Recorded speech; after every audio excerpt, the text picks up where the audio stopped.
Welcome once again. This is Montriel Jamari, licensed marriage and family therapist, relationship coach, youth and family therapist. Wow, it's been quite the journey. So we are finally here with the book, The Inner Critic. After 2 years of working on this book, it's finally come to fruition.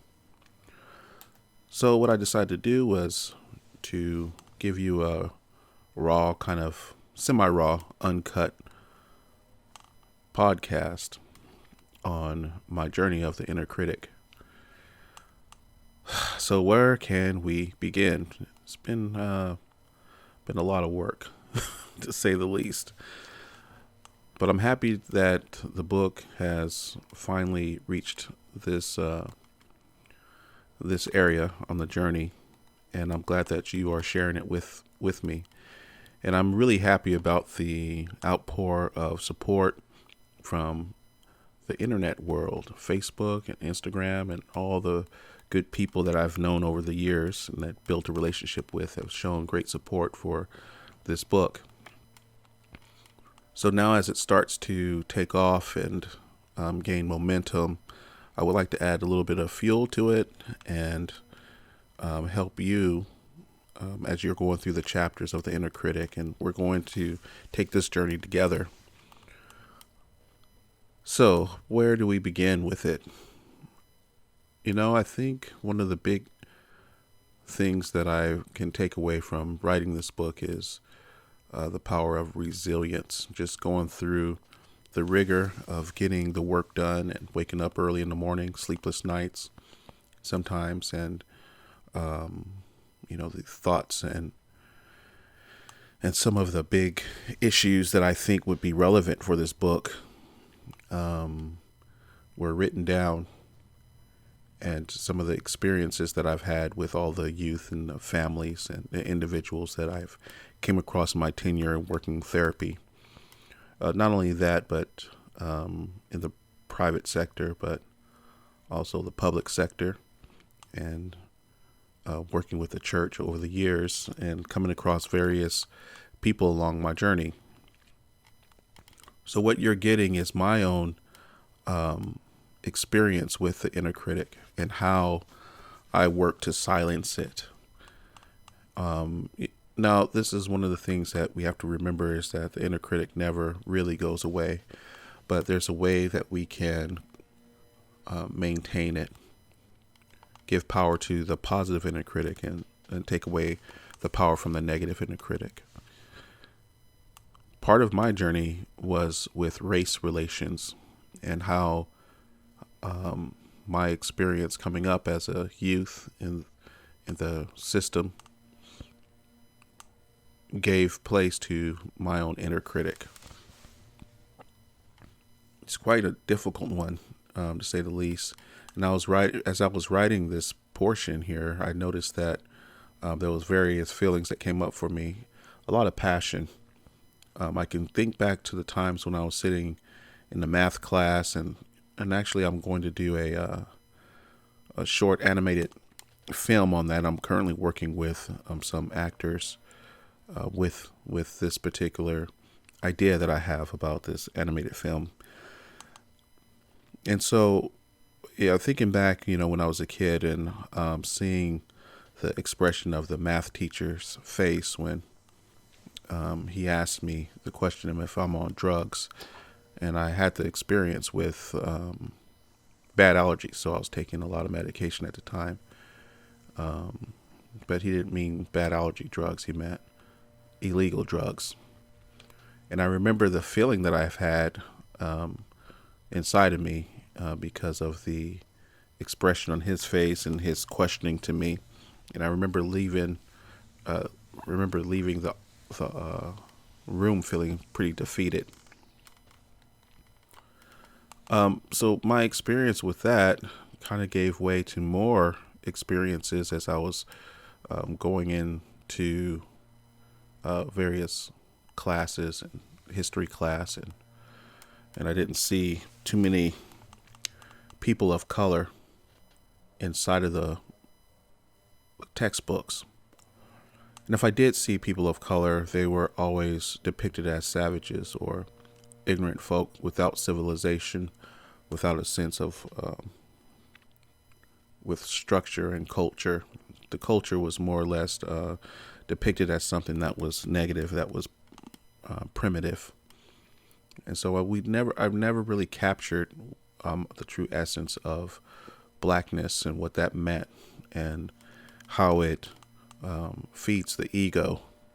And I'm not talking about the big head ego, as folks in my old church would say, but the ego in the sense of who you are as a person, that part of you that no one can take away, but they certainly can shape it. And this is part of that shaping that I talked about in the book.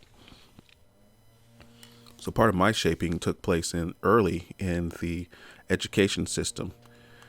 And so the beginning of the book, you're going to see my own personal experiences with what W.E. Du Bois calls double consciousness. And this double consciousness is how what he explained as how the American Negro saw themselves through the eyes of their white counterpart, that then caused a splitting of the psyche. One captured in this dark body, that we view the world in a certain lens, and then the other is how they see us, and they meaning the people who are in power. And in this particular case, he's talking about white folk. And then our relationship with this particular psychological phenomena. And I've experienced this on a first-hand basis. So when I was writing about this, I've noticed that there's many similarities that a lot of people, not only black folks, but a lot of people can resonate with. So it was a really important chapter in that book. And then I go on to talk about the different types of thinking that comes to mind, or that is birthed out of that double consciousness of us being insignificant, and then seeing our place in society, that we don't really fit in. This isn't quite home for you. And then that is then solidified with the experiences that Black Americans have in this country, as far as the mistreatment with criminal justice systems and things to that nature. So that's where this double consciousness comes in, and how it is then fed these truths that we then experience. And of course, the last 4 years in this country has been one that has affected us all. And we can see how that then has played a significant role in race relations, and how we view ourselves and how we view other people and how they see us. And having many people not quite understand, what that means to wear this skin. So now the inner critic itself, this was way back in the 80s when I was experiencing this. Early on, early 80s is when it started, and then the late 80s, and then into the early 90s is when I can recall the inner critic starting to give birth. But of course, it was shaped earlier on beyond that, because I can remember being in Salt Lake City, Utah, as I wrote about in the book, and there was 2 young kids that gave me a hard time as a kid. And I remember going home crying every time. And this was my first time hearing the word nigger. And these were 2 Mormon kids. And at the time, they didn't believe that, from my understanding, they didn't believe that black folks had souls, or they were related to Satan. And so I was the beneficiary of that belief system, that religious belief system at the time. And I think they have changed since then. But I do remember those 2 kids, and they certainly gave me a hard time. And I didn't know anything about what black was until then. And then from that experience, I remember coming home to my mother crying and being bullied by these two boys. And I can still see their faces as I'm talking about my experience with them. And then her belief in God and her belief in truth and justice and what that means, and turning the other cheek. And this is some of the same things that I think she got from her early church rearing with my grandmother and grandfather. My grandfather being a Pentecostal preacher, and my grandmother being the wife of a Pentecostal preacher. The Holy Rollers is what they used to call us back in the day. But and then also you got to look at civil rights. That's when my mother came up, and she really resonated with Dr. Martin Luther King Jr. And so the whole turning of the cheek came from those belief systems. Now, that goes, and is great. It's a great philosophy.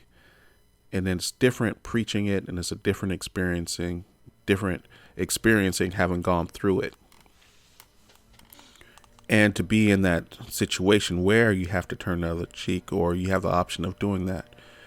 But the rage that you can feel inside, and the anger that starts to boil, if you will, on slow simmers, keeps going. Turning of the other cheek makes it that much more difficult. The inner critic starts to talk to you. Started to talk to me at that particular time. That I did not have significance. That I was less than. I was subhuman. And my voice didn't matter. And so in that instance is where the phenomena of silencing comes in. And that whole silencing is something that we as Black Americans and other people of color, I would imagine, from my understanding of their experiences also comes in.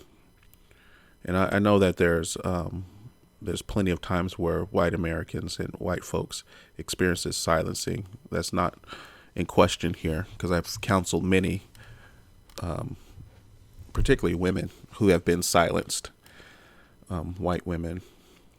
At this time, I'm just talking about my own personal experience as far as race is concerned, and being silenced.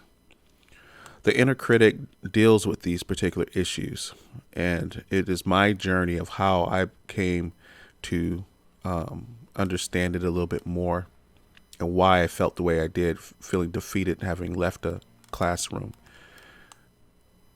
Now, the journey that I've taken to Africa, and that circle being closed, is for another podcast that I'm going to be talking about. But this what I'm talking about here is particularly in chapter 1 of my experience, and my love and my heart, and the calling that I've had to see Africa with my own eyes. Having been part Kenyan, and I don't know if many people know about that my father is native Kenyan, and that he came here back in the 70s and met my mother at Chico State College campus. And the irony of the whole thing is that I graduated from Chico State and had that experiences there. And there was some more inner critic experiences having gone through the master's program that I will kind of touch on in another podcast also. So what does this all mean as far as race relations is concerned? It's complicated, but it can be very simple.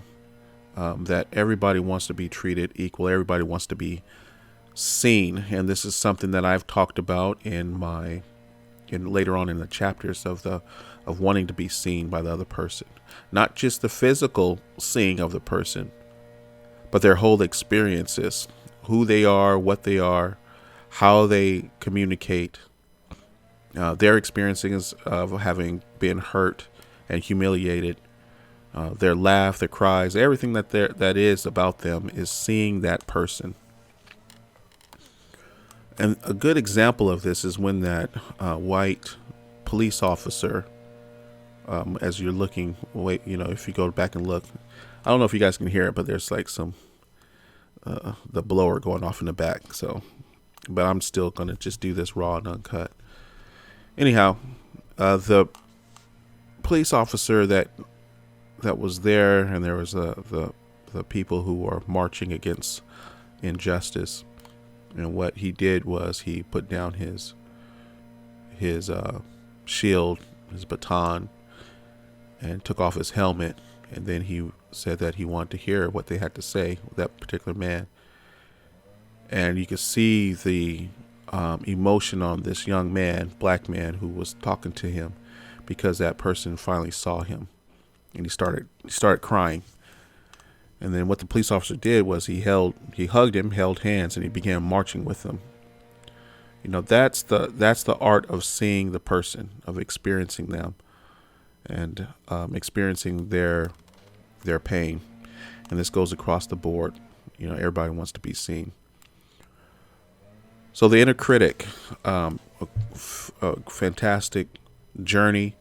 I would highly recommend this to be, when you're reading it, to take your time with it and write down the notes, some of the thoughts and feelings that you've had along the way, some of your experiences as far as the way that you were brought up, how your mother and your father or your caregiver, how they have helped you along the way or have hindered you along the way.